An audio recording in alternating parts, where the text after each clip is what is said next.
Halo guys, kembali lagi bersama saya Stephen di channel Broview. Kali ini saya akan membawakan alur cerita film yang berjudul Rider of Justice. Film ini menceritakan tentang mantan anggota militer yang ingin membalas dendam atas kematian sang istri. Seperti apakah kisahnya? Langsung saja, sebelum masuk ke ceritanya seperti biasa siapkan apa? Ya tentunya Kopai dan Utbray untuk menemani kalian dalam menonton alur cerita film ini. Dan sekarang kita masuk ke filmnya.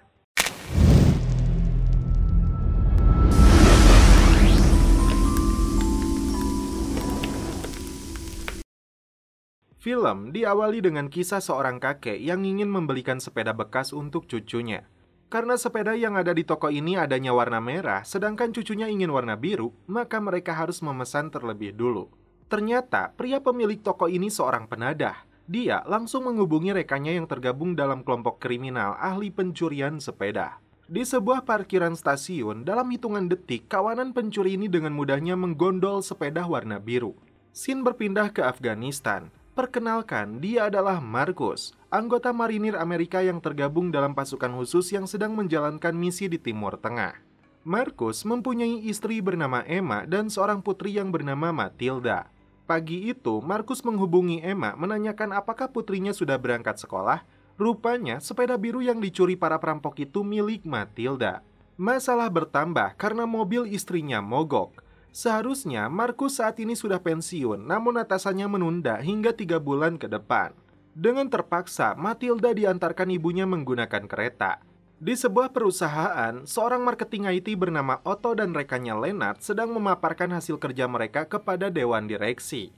Tapi sepertinya mereka tidak puas dengan target dan pencapaian yang mereka kerjakan. Alhasil, keduanya dipecat dari perusahaan tersebut. Målet. Så I skal tænke større. Den her algoritme... Jamen, kan du prøve at forklare det til os? Hændelser og så. Fordi vi som oftest har utilstrækkelige data, at vi bliver nødt til at kalde snestorm, så kalder vi det ikke for en tilfældighed, da vi netop har data. Hvad er makrodaktyli? Tid på at undersøge, om der er sammenhæng mellem klumpfod og... 534 patientjournaler. Er der en sammenhæng mellem at være klumpfod og høre... Setelah mengemas barang-barangnya, Otto yang mengalami cacat di tangan kanannya pulang menggunakan kereta. Di dalam gerbong kereta tersebut, dia melihat seorang gangster dengan tato di wajahnya. Yang cukup aneh saat dia melihat seorang pria yang membuang minumannya ke dalam tong sampah, padahal belum dia minum sama sekali. Tak lama kemudian, Emma dan Matilda masuk ke dalam gerbong yang sama. Disinilah detik-detik kisah hidup keluarga ini berubah. Karena melihat Emma berdiri dengan sukarela, Otto memberikan tempat duduknya. Tiba-tiba terjadi sebuah ledakan besar. Otto dan Matilda selamat dari kejadian tersebut. Tapi naas, Emma dan penumpang lainnya yang sedang duduk di barisan kanan tewas mengenaskan. Kabar buruk kecelakaan yang menimpa Emma sampai di telinga Marcus. Hari itu juga dia langsung terbang pulang ke Amerika. Sebelum pulang dari rumah sakit, Otto melihat kondisi Matilda yang terpukul dengan kematian ibunya.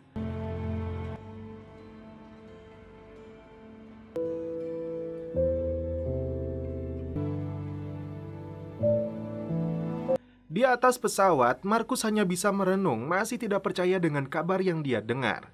Pulang ke rumahnya, Otto menyaksikan berita tentang ledakan kereta ini.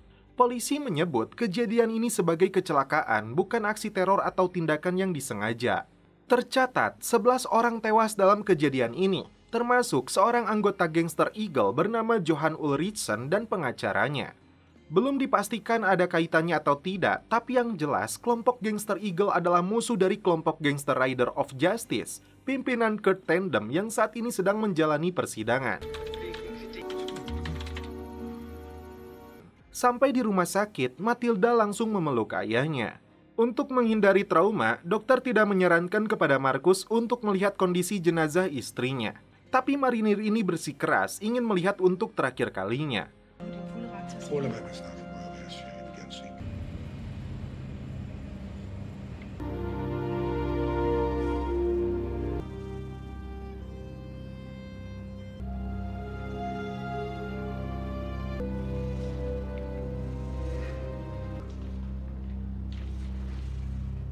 Menemukan adanya keganjalan dalam kecelakaan ini, Otto mendatangi kantor polisi meminta mereka mengusut tuntas kasus ini. Sebagai ahli marketing, Otto berbicara tentang berbagai indikasi yang muncul menurut cara dia berhitung. Dia menduga ada kaitannya dengan perseteruan kedua kelompok gangster. Salah satu hal yang menurutnya ganjal, dia melihat seorang pria yang membuang makanan dan minuman yang belum sama sekali dia konsumsi, setelah itu dia pergi. Dengan harga 14 euro atau sekitar 200.000, mengapa pria itu harus membuang makanannya? Tapi sepertinya polisi tidak begitu menanggapi kesaksian Otto ini. Tidak menyerah begitu saja, Otto meminta bantuan Lennart meretas ke dalam server komputer milik kereta api untuk mencari petunjuk tentang kasus ini. Malam itu, Markus yang tidak bisa tidur menikmati sebatang utbrai untuk sedikit mengobati kesedihan yang dirasakannya. Hal yang sama dialami putrinya yang tidak bisa tidur. Markus menyuruh Matilda untuk menghitung mundur dari 500. Tiba-tiba, malam itu Otto dan Lennart datang ke rumah Markus. Otto mengaku berada dekat dengan istri dan putrinya saat kecelakaan terjadi. Dengan keahliannya meretas, Lennart tidak begitu sulit untuk mendapatkan alamat rumahnya. Merasa yakin tragedi ini bukanlah kecelakaan, Markus berhak tahu akan hal ini. Dibawa ke gudang pribadinya, Otto memperlihatkan anggota gangster The Eagle yang merupakan salah satu korban tewas dalam ledakan itu. Bagaikan detektif, Otto dan Lennart memperlihatkan berbagai dokumen dan petunjuk yang mereka dapatkan dengan meretasnya. Hasil penyelidikan, mereka mengungkapkan The Eagle akan selalu duduk di sebelah kanan gerbong kedua. Jawaban yang belum mereka dapatkan adalah sosok pria mencurigakan yang membuang makanannya lalu turun beberapa detik sebelum ledakan terjadi.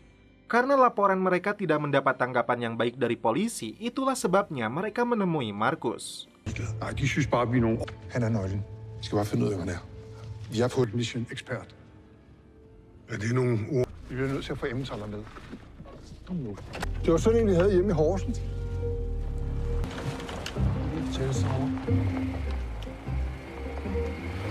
Kembali ke rumah sakit, Markus menolak anjuran dokter untuk menemui psikolog. Markus merasa baik-baik saja, tapi kenyataannya pikirannya sangat terguncang dan mudah sekali emosi.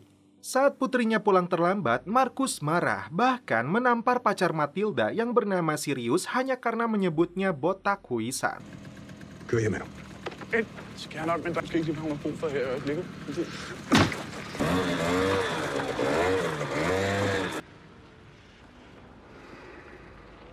Di kamarnya, Matilda menulis berbagai kejadian sebelum kematian ibunya. Diawali mobil mereka yang mogok, lalu seseorang menawarkan bangku tempat duduk kepada ibunya. Dan semua itu diawali saat sepedanya dicuri. Otto dan Lennart meminta bantuan teman mereka yang bernama Emen. Seorang hacker dengan perawakannya yang besar, wajahnya seperti orang culun, tapi otaknya Core i9. Dengan keahlian yang dimilikinya, Emen berhasil menemukan pria mencurigakan itu dengan nama Pale. Så det er jo ikke ham. Jo, det er. Hold dig til match på danske adresser. Altså, har du overhovedet... Hvad er det højeste procentuelle match, du har fået? 99,12% grænsen. Nej, men jeg tænker 95%. Jamen, det kan vi da godt. Men det kan jo... For tredje gang. Vi har forstået det, Emmentaler. Ja. Jeg tror bare, vi fucking lortestopper her. Så er vi. Vågningsbilleder, vi har af manden. De er begge to taget. Jeg har ikke nok biometrisk data til at få et 100%. Må vi se ham? Venligst. Det er ham. Palle Mereka bertiga segera menemui Markus untuk memberitahunya tentang penemuan ini. Terungkap jika Pale adalah teknisi spesialis listrik khusus kereta api. Hari itu dia turun sebelum tragedi terjadi, bahkan diketahui menginap di gerbong barang pada malam sebelumnya. Yang paling menarik, Pale ternyata adik dari pimpinan gangster Rider of Justice, Kurt Tandem. Bukti ini menurut mereka cukup untuk menyimpulkan kejadian yang sebenarnya adalah perang antara dua kelompok gangster besar di Denmark. Tak mau buang waktu, mereka berempat pergi mencari Pale yang diduga berada di rumahnya. Tyveri medvirken til mand. med speciale togkomponenter, som færdes i et betændt. Ham stadig ikke til rocker. Nu snakker vi med ham.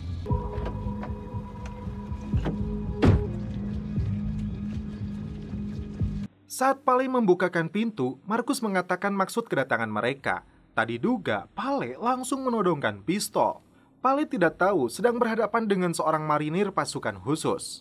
Awalnya, Markus hendak ke mobilnya, tapi beberapa saat kemudian dia kembali, dan ini yang dilakukan sang marinir.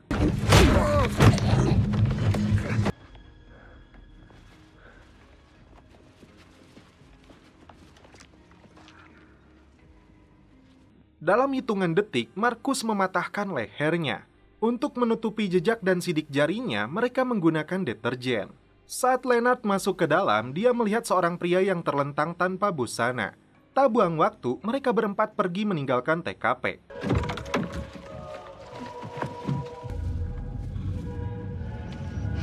Jeg kører altså ikke helt op til huset. Vi skal tage en taxa hjem. Undskyld, betaler du for pladearbejde, hvis jeg... Kembali ke rumah, pacar Matilda datang karena undangan Markus. Dia minta maaf karena pemukulan yang dilakukannya. Sirius dan Matilda mengusulkan kepada Markus untuk berkonsultasi dengan seorang psikiater, tapi lagi-lagi Markus menolaknya. Dalam sebuah tayangan televisi diberitakan, dua anggota gangster Rider of Justice divonis 16 tahun penjara.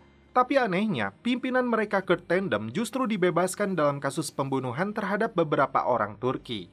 Penasaran dengan sepak terjang komplotan gangster itu, Markus meminta kepada 3 rekannya untuk meretas semua informasi tentang mereka. Tak mau bertindak setengah-setengah demi membalas kematian istrinya, marinir ini akan membantai habis seluruh anggota gangster itu. Vi vil ikke have også mig. Vi har da ikke talt om at slå mulige foreninger og alt muligt. Ja, men der er da også et betydeligt spring. Til den aftale, vi står her og ved at indgå, så vil det jo være Markus, der... Det er jo ikke, fordi vi skal bombe en vuggestue. Vi er med. Nej, du er en virkelig dårlig leder. Godt. Så er det sådan. Saat mereka hendak pulang, tiba-tiba Matilda datang. Otto yang merasa malu kembali masuk ke dalam gudang.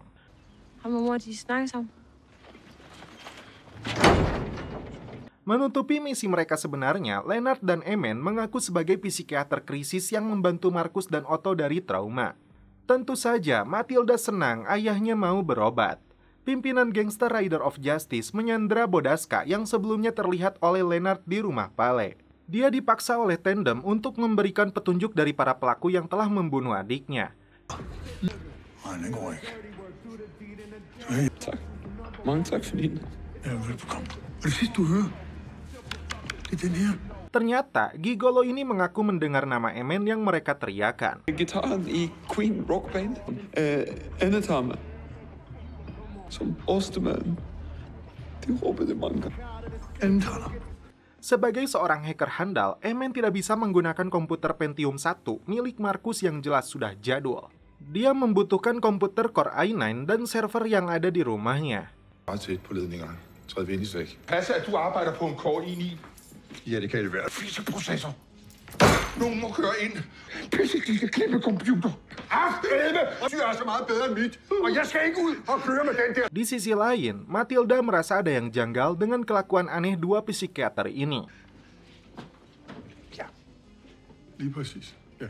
Det er godt set, Sirius. Det må vi tage senere, fordi lige nu er vi nødt til at køre ind til Emmentaler og hente og opnå en følelsesmæssig reaktion hos patienten. Så er meget for...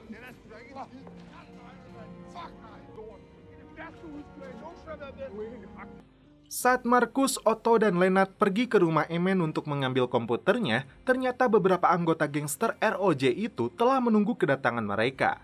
Untungnya, Markus lebih dulu menarik rekannya saat mereka menembak. Ja, det er ham.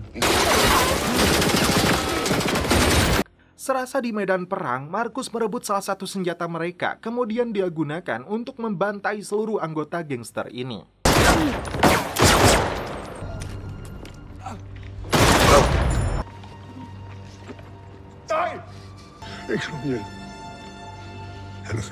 Setelah kejadian tersebut, mereka membawa pergi Bodaska.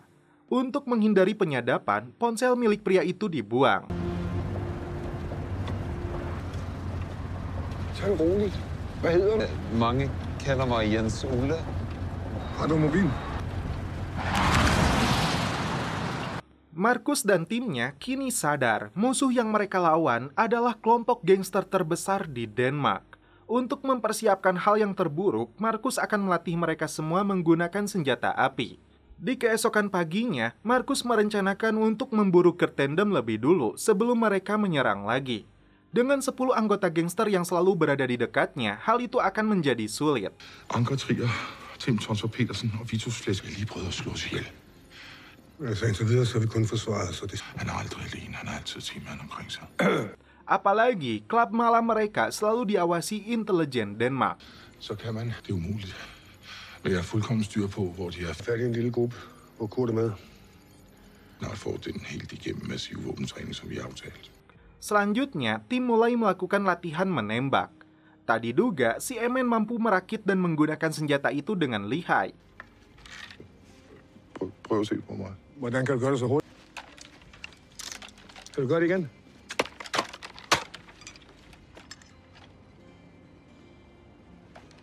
Vi får brug for at sidde og samle gevær. Vores liv kan komme til at Den hedder Fuck dig, Emmentaler.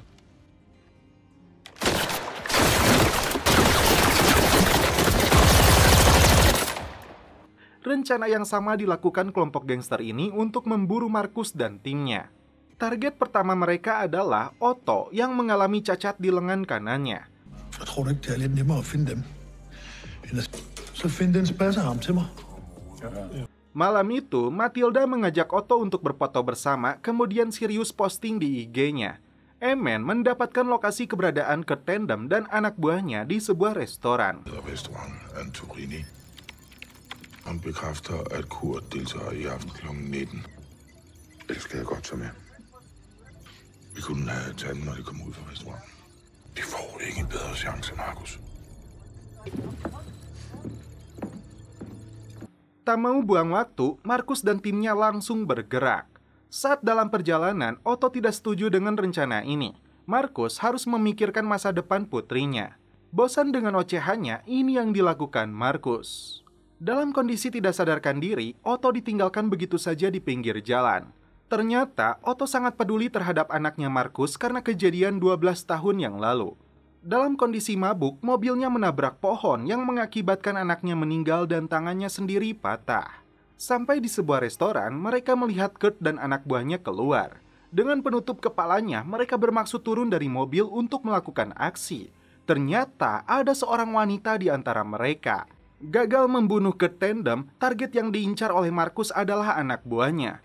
4 orang anggota gangster itu dihabisi oleh Markus.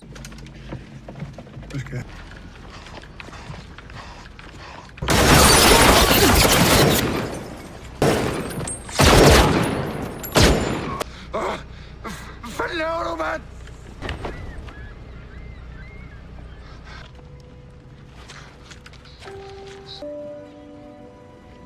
Dalam perjalanan pulang, Markus kembali menjemput Otto yang sedang berjalan kaki. Sementara itu, seorang putri dari anggota gangster Rider memberitahu ayahnya saat dia melihat Matilda dan Otto di media sosial milik Sirius. Di pagi harinya, Matilda dibuat kecewa setelah mengetahui ayahnya memukul Otto.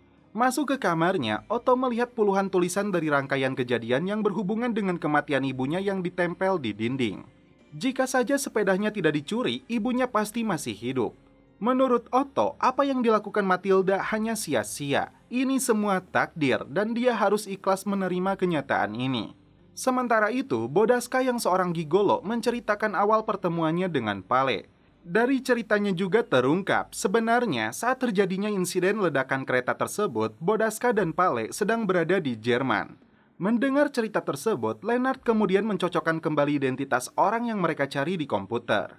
Ternyata ada kemiripan wajah dari pelaku yang mereka cari dengan adik dari ketua gangster Rider ini. Kesimpulannya, mereka salah sasaran. Dan inilah sosok sebenarnya yang sedang mereka cari. Apakah dia seorang teroris atau ini murni kecelakaan biasa? Yang jelas, Markus kehilangan kendali karena belum bisa menerima kematian istrinya. Emosinya memuncak. Dia hancurkan barang-barang di dalam rumahnya.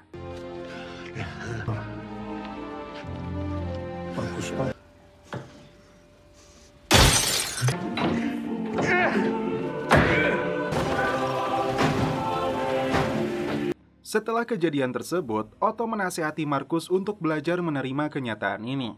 Fokus untuk masa depan Matilda yang masih membutuhkannya. Apa yang terjadi kepada Otto jadi pelajaran penting, karena penyesalan itu datangnya di akhir. Malam itu, Kurt Tandem dan anak buahnya mendatangi Sirius untuk memaksanya mengatakan lokasi persembunyian Otto. Tindakan biadab dilakukan ketua gangster ini dengan mematahkan jari-jarinya jika Sirius tidak menjawab pertanyaannya. Der blev det 4, fordi du er en tudeprins. Instingnya sebagai marinir tidak diragukan lagi. Markus segera berlari menyelamatkan putrinya di saat terjadinya serangan. Setelah ratusan peluru menyasar mereka, Markus segera menyuruh putrinya bersembunyi di dalam kamar. Serangan tak terduga tersebut membuat Otto tertembak di kakinya, Lennart di punggungnya, dan Markus sendiri di perutnya.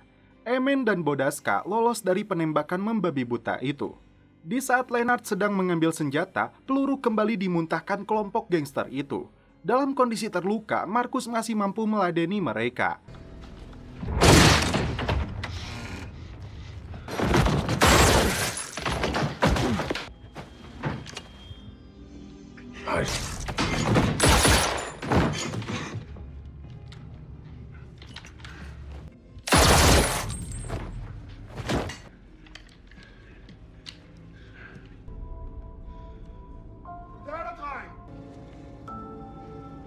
Sialnya, mereka menyandera Matilda dan Sirius hingga Markus terpaksa berlutut dan membuang senjatanya. Di saat Markus akan dieksekusi mati, inilah yang terjadi.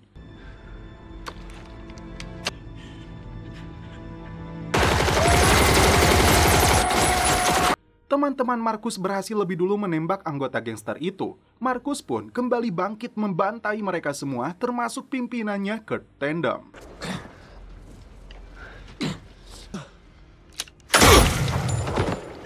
Setelah itu, dia bopong putrinya untuk bersandar di sebuah pohon.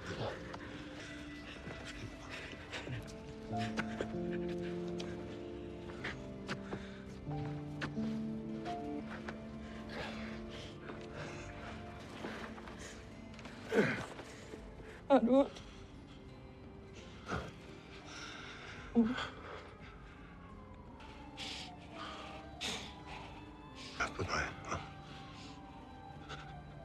Beruntung, ambulan datang dengan cepat menyelamatkan nyawa Markus. Setelah kejadian tersebut, persahabatan dan kebersamaan mereka terus berlanjut. Matilda mendapatkan sepeda barunya yang berwarna merah, sedangkan cucu si kakek itu mendapatkan keinginannya sepeda bekas warna biru. Dan setelah itu, film pun berakhir. Oke guys, cukup sekian alur cerita film dari Rider of Justice ini. Terima kasih yang sudah menonton sampai akhir. Mohon maaf bila ada kata-kata yang kurang berkenan di hati kalian. Mohon dimaafkan ya. Salam perfilman duniawi. Keep enjoy.